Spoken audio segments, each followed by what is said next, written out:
Welcome to my designer class. My name is Mercy and I'm an independent Stampin' Up! Demonstrator. In today's tutorial, I'm going to show how I made this beautiful card using Humming Along and Bokah Dot stamp sets. I thought this was just a beautiful card to do some watercoloring, so I wanted to show that and also how I created this background with the Bokah Dots. So I will start off with showing you about the background. All right, so bringing in my Stamparatus, I have the stamp sets and the background mounted.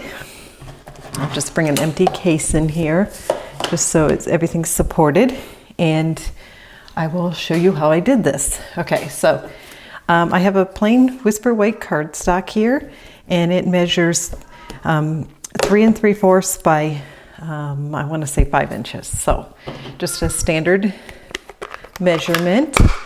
Now with the pool party, I went ahead and stamped, but one of the problems I was having is it's kind of showing these edge lines, so I just kind of clean it up a little bit with a sponge dauber. So just stamp really well here, and I like doing it 2 times, so I'll quickly show you, quickly get that done. So this is the hinge technique. So all I'm going to do is lift this straight up and go down 2 hinges. It's really simple, and it's one of the fantastic things about using a Stamparatus. And this will allow for there to be a nice even line here, providing you put it on right. It takes a little bit of fiddling, but it's really not too bad because of the grid lines and so on. It's not too hard to do that. So almost done here, and then we'll do the hummingbird and the flower next. So here we go, and there is our background. Now there is kind of a line between here, but that is not to be that's not a concern, because we will be putting a ribbon there and it will cover that. All right, I'll set this aside, and I will bring in my template here. So I have a template already. I like doing this. This will save you time in the long run. So creating a template like this, and you can just then cut out your white cardstock. In this case, I'm using the shimmery white cardstock, and it allows for me to watercolor. And because I'm watercoloring, I will not be using my usual memento, but rather stays on. So here we go. And I found that it needed at least 2 passes to get a really nice crisp image with this. So here, and one more go around, and we should be all set. I love using the Stamparatus, and this is one of the reasons is that you can stamp twice. So especially with bigger images, it's very useful. So that should be good. All right, so I'm very satisfied with that. I'm going to just pop these babies out, and we will be ready to start some watercoloring with the aqua painter. I definitely like using the aqua painter. It's a lot of fun. So if you don't have one, definitely it's worth the investment. They just last for years and years. So I will set this aside now and bring in my stamped images. It's a good idea to go ahead and let it dry for a little while before stamping, but because I just did it and I don't want to wait, I will go ahead and start. So with your aqua painter, make sure you get the water roll, like flowing nicely, because if you have a dry, it will definitely leave some really bad lines. I have 2 aqua painters. It comes in 2, and the one is a bigger brush end. And I'll start with using the bigger brush end because I'm going to do quite a bit of area with this flower with the hibiscus. And so we want to start off right away with try to get a nice even coating is what I suggest, and then add some darker colors. So here we go. I'm just going to quickly put some color down watercoloring can go pretty quickly. You don't have to be perfect to have it look really amazing. Staying in the lines is maybe good, but it's actually somewhat optional. So just have fun with it. That's the main thing with it. Just enjoy it.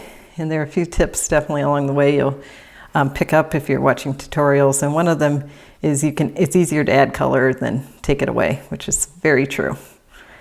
Okay, so there I quickly did that. And since I have the Mango Melody out, I'm going to quickly do the wings of the bird.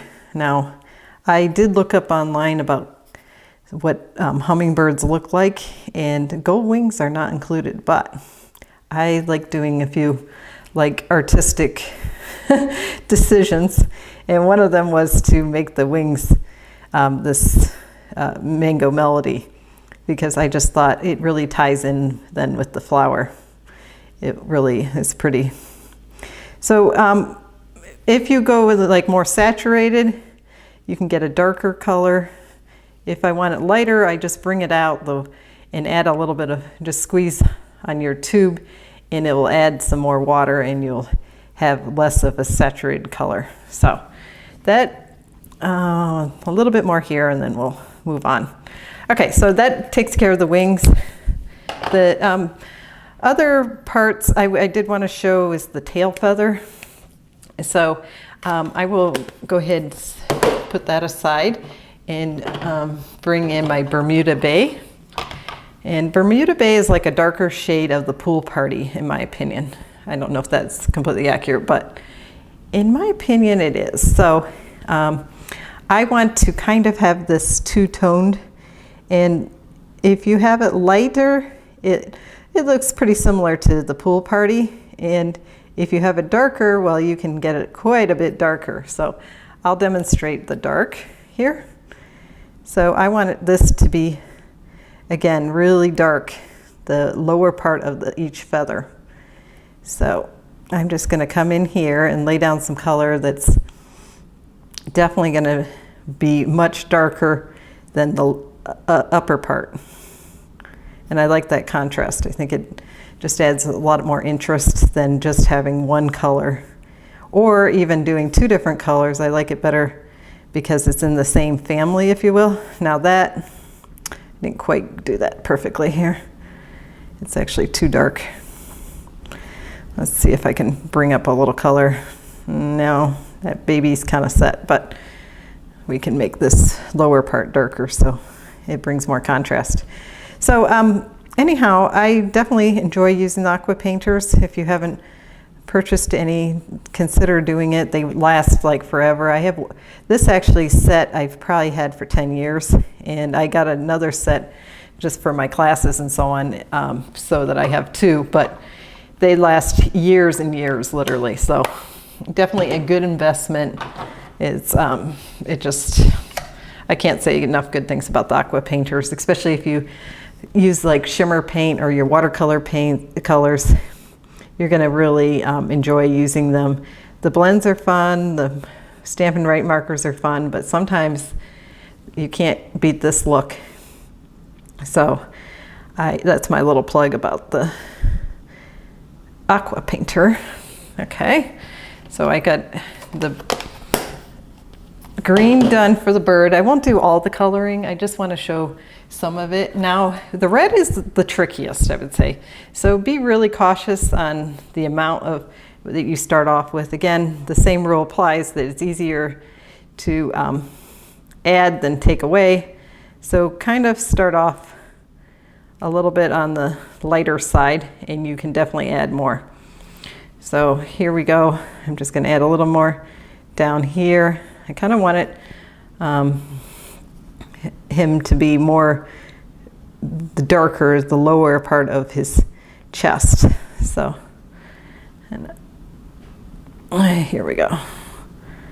All right, not a huge amount of contrast, but a little bit, you can see. So this stamen, I believe it's called, I like that to be red as well. And I want to add some red to the center here. So I'm just going to get it pretty light And I'm going to try to make nice, like, sweeping, natural look here.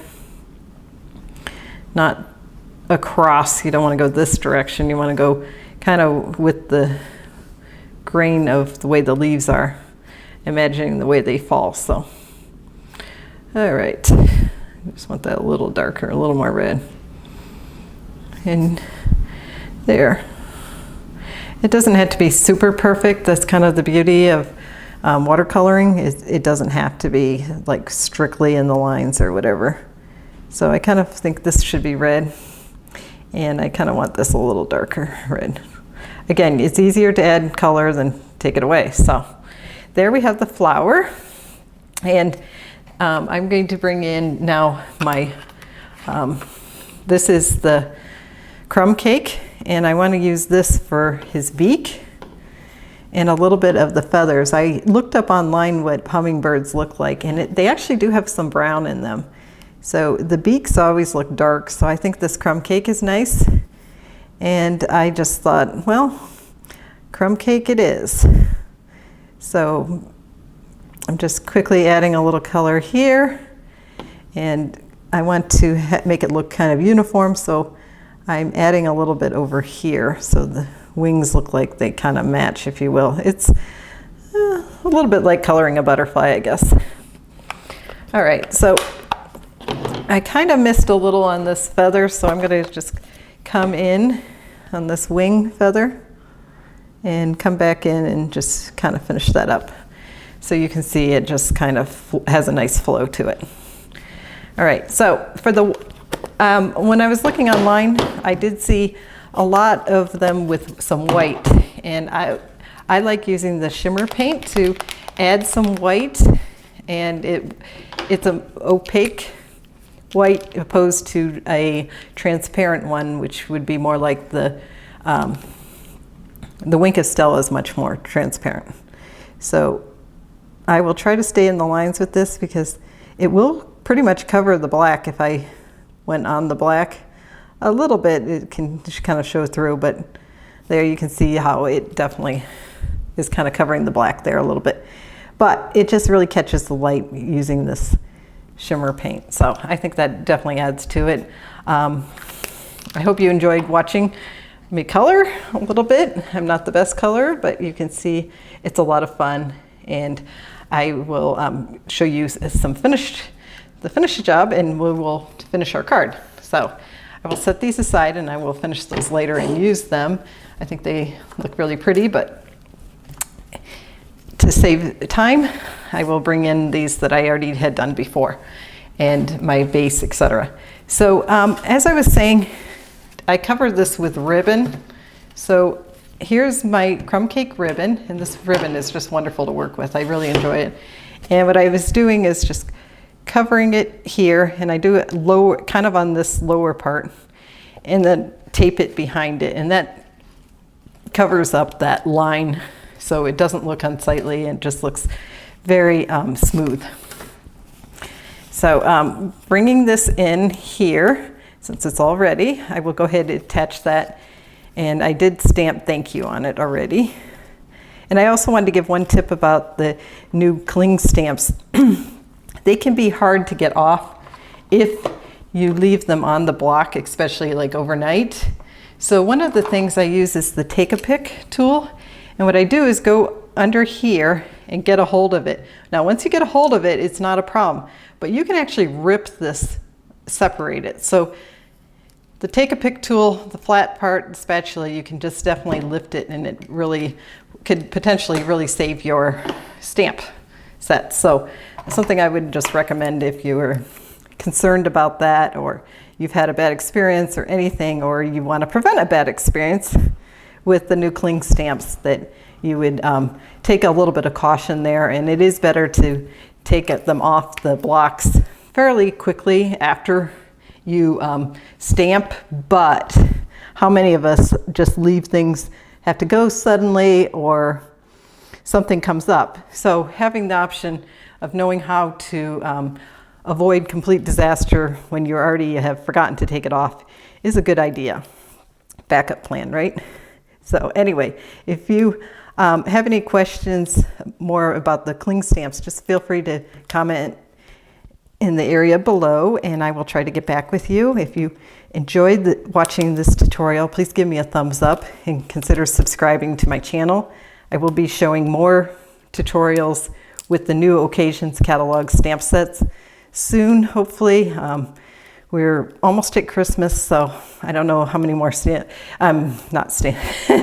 many tutorials I'll do before Christmas. Probably none. So definitely bring this in kind of together when you're doing this, and don't do that, so that you can get kind of an idea where you want it to lay. Now, I think I like that. And I did put it one-dimensional back here, and it kind of raises it up, and I just think it just adds a little bit extra there. So I just need to take my backings off here, which sometimes they're a little crazy and want to stick on you. For my hummingbird, I definitely love hummingbirds. It's such an amazing scene. I never get tired of seeing them in nature and in my garden. So I definitely was very excited that they came out with this set. They had a hummingbird set years ago. So this is great to see it kind of come back in a way. All right, so there is my Humming Along card. I hope you enjoyed it, and we'll give this a shot. I liked the Bokah dots with it. So anyway, give me a thumbs up if you enjoyed it. Happy stamping.